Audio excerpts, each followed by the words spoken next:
Hi, I'm Tomoki in NCA2. This is second course of theoretical and numerical approach to neutron stars. In this movie, I would like to introduce observations of neutron stars for beginners. Very, very simple part is explained in this movie. Okay, let's start.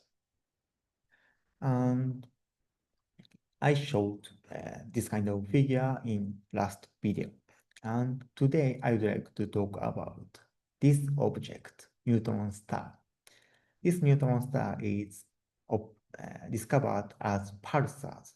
So first of all, I would like to introduce what is pulsars. This is discovery of pulsars.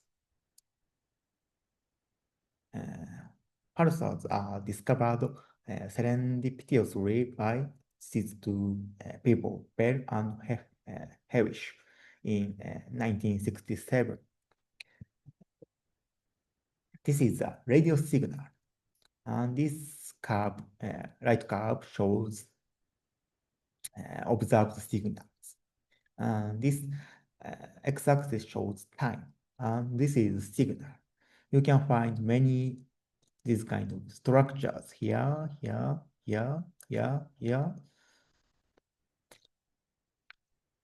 like this. And from this observation, we can estimate the period of this kind of signals. And the period is 1.337 seconds. It is very accurate. I think you don't know this kind of accurate signals in our nature.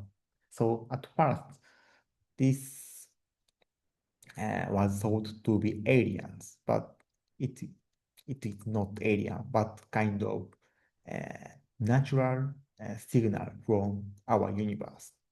I think it's very interesting because in our daily lives, we cannot find this kind of accurate clocks in nature, but in the universe there exist. And these pulses are considered to be emitted in similar to lighthouses. When this radio emission is beaming, and we just observe these signals when this beam is in our line of sight. From this scenario, we can estimate some parameters in these stars. Okay, let's go. Okay, then let's order estimate. For this object to be star, the gravity should be stronger than its centrifugal force. Okay, let's consider pizza chef. Just pizza chef rotate pizzas.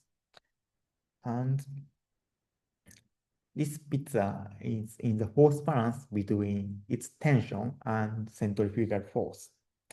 And if this chef rotates pizza very fast, then this pizza should break. Same condition should be satisfied for stars.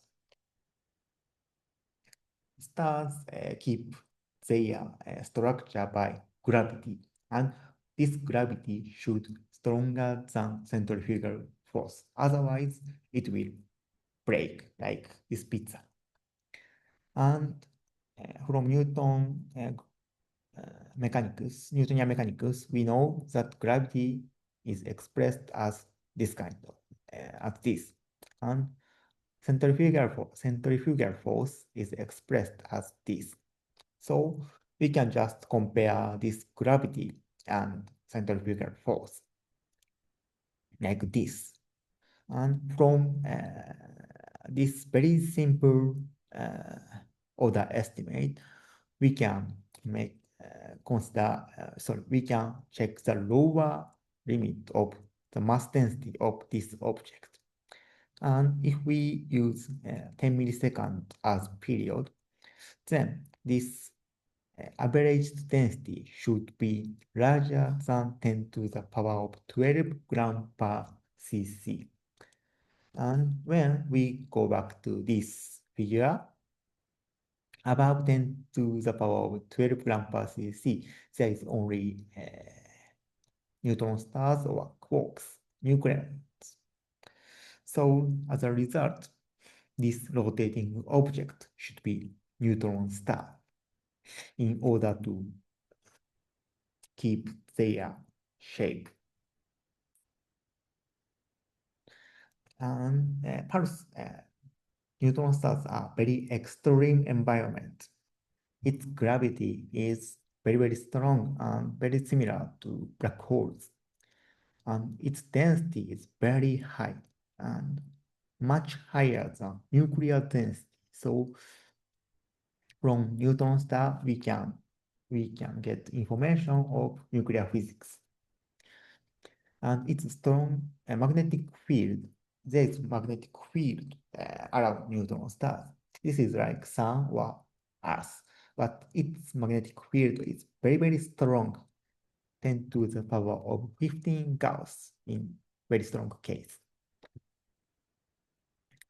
And in this magnetic field, quantum electrodynamics should be modified, and we can check this kind of physics using neutron stars. And this is very accurate cosmic clock, shown like this kind of accuracies. So we can use this accurate clock as a clock in our galaxies and use it to detect gravitational waves. So neutron stars are very good laboratory for gravity, QED, nuclear physics, or cosmologies. Okay, let's change our topic and go to multi-wavelength observations. First, I'd like to introduce very briefly what is multi-wavelength observations. In our daily life, what we see is optical light. And optical light have wavelengths. Short wavelengths means something like blue, and in the wave with long wavelengths is called as red in our daily life.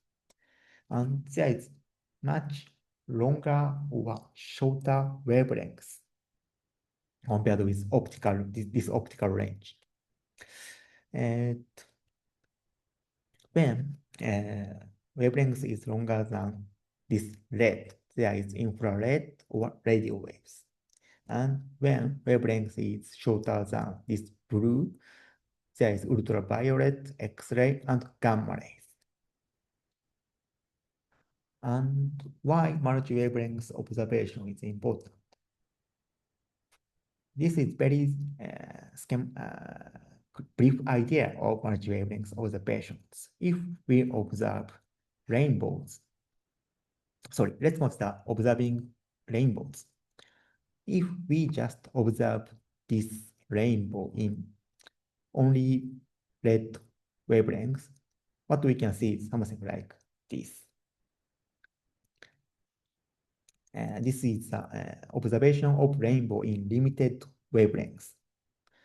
And when we observe this rainbow in the wavelengths of yellow and green wavelengths, what we observe is something like this. And in order to know the structure of these rainbows, we have to combine the images of red, orange, yellow, greens. This is essence of multi-wavelength observations. Then let's observe neutron stars in multi-wavelengths. As I mentioned, the size of neutron star is about 10 kilometers, but it emits very strong wind to the universe. And when we observe this neutron star, there is a very big structure. This structure is made by this wind. And this is the size of this structure is about 10 to the power of 19 centimeters. So neutron star is in this very small region in this structure, something like here, but we cannot see in these figures. This is optical image of these structures, and this structure is called nebula, and this is optical image of nebula. And when we go to different wavelengths, we can see different structure of this nebula. This is radio structure, and this is infrared structure. And you can see that the radio image and infrared image is a bit different. And when we go to high energy photons, it means small wavelengths, then structure is very different from optical ones. Here is ultraviolet, and here is X-ray image of Club Nebula. As you can see, there is very, how to say, something jet-like structure and these torus-like structures. So when we change wavelengths, we can see different structures. This is something like this. In limited wavelengths, we can get limited images, and we have to combine these images in order to see rainbows.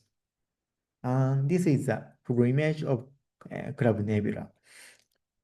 You can find here is X-ray structure, and here is radio and infrared or optical structures. And from this kind of structure images, we can make spectrum. How many in this figure, we plot how many energies are emitted in limited frequencies, limited frequencies.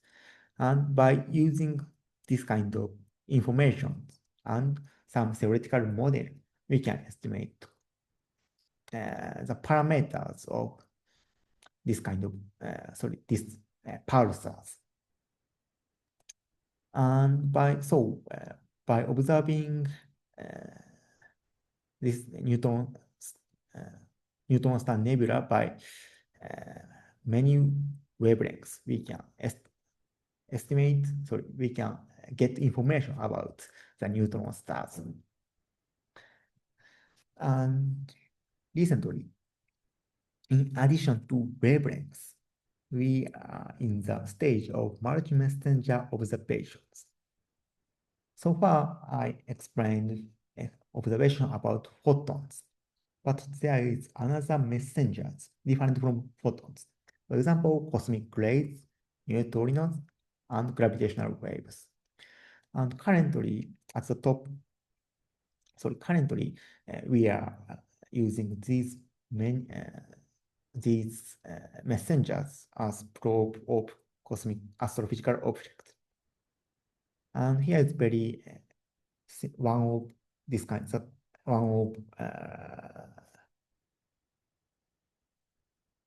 example. Here is two neutron stars are rotating and emitting gravitational wave. And at last, it merges like this and emit jet, as shown in these movies. And we already observed this kind of merging and emitted jet from our universe. This event is called, in terms of gravitational wave, this is called GW17 or wave 17A. And there is many parts, but this figure shows this horizontal axis shows time, and here at this timing we observe a gravitational wave from this merging neutron stars, and here we observe gamma rays. This gamma ray is emitted from the jet emitted by merged binary neutron stars. And after maybe some days, we observe the signal from this object by ultraviolet, UV, optical, infrared, and radio frequency and X-ray frequencies. So this object is observed by gravitational wave and photons. And the emitted photon range from gamma ray to radio wave. So it's combination of multi-wavelengths and multi-messenger observations. Okay, here is brief summary of this talk. Pulsar first discovered in 1967, and this is neutron stars. Neutron stars are observed in multi-wavelengths and multi-messengers. More and more signals will be discovered in the near future. Okay, here is today's homework. Please estimate these two things. And if you can, please try this third problem. Okay, thank you very much.